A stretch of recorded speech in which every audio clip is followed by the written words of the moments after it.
नमस्कार। चलिए आज हमारे सौर मंडल की एक तेज और हैरान कर देने वाली यात्रा पर निकलते हैं और ये सफर हम शुरू करेंगे बिल्कुल शुरू से। तो चलिए सीधे एक सवाल से ही शुरू करते हैं। सोचा जाए हमारे सौर मंडल का सबसे गर्म ग्रह कौन सा हो सकता है? ज्यादातर लोगों को यही लगता है कि जो ग्रह सूरज के सबसे करीब होगा वही सबसे गर्म भी होगा। लेकिन हैरानी की बात यह है कि जवाब है शुक्र। बुध जो सूरज के सबसे करीब है उतना गर्म नहीं है। शुक्र का जो घना वायुमंडल है ना, वो कार्बन डाइऑक्साइड से बना है और वो गर्मी को एक मोटे कंबल की तरह पकड़ लेता है। इसी वजह से इसकी सतह का तापमान 465 डिग्री सेल्सियस तक पहुंच जाता है। और ये तो इस यात्रा के कई आश्चर्यों में से बस पहला है। तो चलिए इसके बिल्कुल केंद्र से शुरू करते हैं। तो हमारी यात्रा का पहला पड़ाव हमारा अपना तारा यानी सूरज। तो तारा होता क्या है? असल में ये एक ऐसा खगोलीय पिंड है जो अपनी ही गर्मी और रोशनी पैदा करता है। और हमारा सूरज जो पृथ्वी के सबसे करीब का तारा है, वो हमारे पूरे सौर मंडल का धड़कता हुआ दिल है, उसका सेंटर। और इसकी ताकत का अंदाजा लगाना है ना, तो बस ये सोचिए कि इसकी सतह का तापमान ही करीब करीब 5500 डिग्री सेल्सियस है। सच में यह हमारे सौर मंडल का असली पावर हाउस है। ठीक है, अब सूरज से थोड़ा आगे बढ़ते हैं और मिलते हैं अंदरूनी चट्टानी ग्रहों से, बुध, शुक्र, पृथ्वी और मंगल। तो सबसे पहले आता है बुध, जो हमारे सौर मंडल का सबसे छोटा ग्रह भी है। ये सूरज के सबसे करीब है और अपना एक चक्कर सिर्फ 88 पृथ्वी दिनों में पूरा कर लेता है।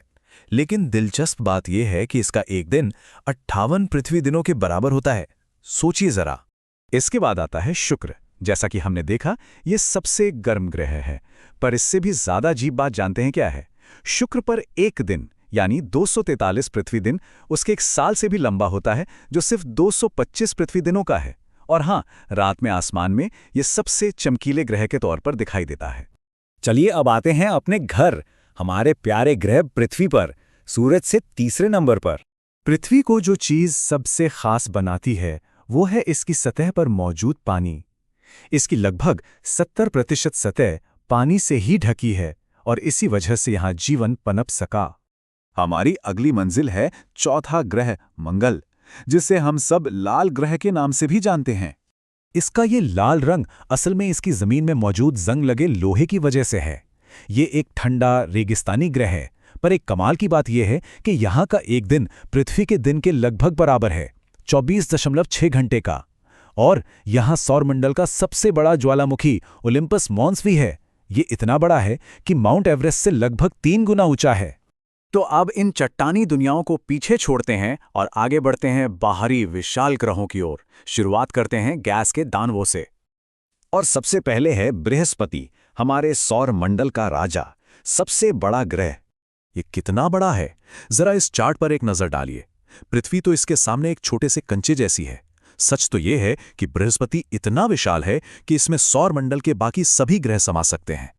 ये सबसे तेजी से घूमने वाला ग्रह भी है, जहां एक दिन 10 घंटे से भी कम का होता है। और इसका मशहूर ग्रेट रेड स्पॉट, वो एक ऐसा तूफान है जो हमारी पूरी पृथ्वी से भी बड़ा है और सदियों से, जी हां, सदियों से चल रहा है। बृहस्पति के बाद आता है शनि, जो अपने शानदार छल्लों यानी रिंग्स के लिए जाना जाता है। पर ये छल्ले आखिर बने किस चीज से हैं? ये देखने में भले ही ठोस लगें, पर हैं नहीं।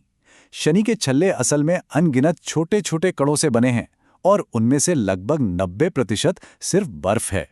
हमारी यात्रा अब हमें सौर मंडल के सबसे दूर के कोनों में ले जाती है, जहां ठंडे और रहस्यमयी बर्फीले ग्रह अरुण और वरुण हैं। अरुण को पहली बार दूरबीन से खोजा गया था और इसकी सबसे अनोखी बात यह है कि यह अपनी साइड पर लुढ़कते हुए घूमता है। और फिर है वरुण, सबसे दूर और सबसे ठंडा ग्रह। यहाँ बहुत तेज हवाएं चलती हैं और इसका एक साल पृथ्वी के 165 सालों के बराबर होता है। तो अब ग्रहों से आगे बढ़कर प्लूटो और ब्रह्मांड में हमारी जगह पर एक नजर डालते हैं। और अब प्लूटो की दिलचस्प कहानी। 1930 में जब इसे खोजा गया तो इसे हमारा 9वां ग्रह मान लिया गया। पूरे 75 सालों तक ये खिताब इसके पास रहा। लेकिन फिर 2006 में वैज्ञानिकों ने नियमों को बदला और बेचारे प्लूटो को बौने ग्रह की श्रेणी में डाल दिया गया। सौर मंडल की ये पूरी यात्रा हमें एक बहुत जरूरी बात याद दिलाती है। जैसा कि यहाँ कहा गया है, ये जानकर एक अलग ही एहसास होता है कि पृथ्वी पर जीवन के लिए कितनी अनोखी और कितनी सही परिस्थितियां हैं।